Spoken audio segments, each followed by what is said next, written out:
The Rowantree Wellbeing Centre transforms the sacred cycle explored within the eternal garden into a ritual for the living.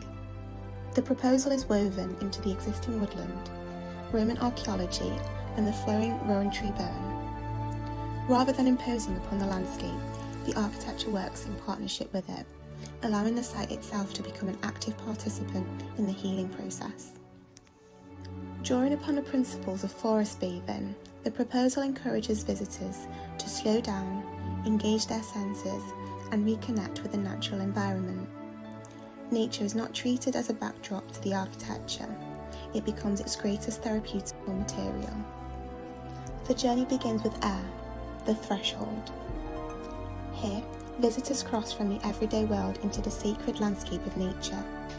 Elevated views frame the surrounding woodland and Roman landscape, while fresh air, light, and exposure to the elements encourage a moment to pause, to breathe, observe, and become present. The garden. The architecture becomes increasingly interwoven with the surrounding landscape. Through horticultural therapy, forest bathing, and direct contact with soil and planting, visitors are encouraged to cultivate the land and simultaneously their relationship with it. The baths.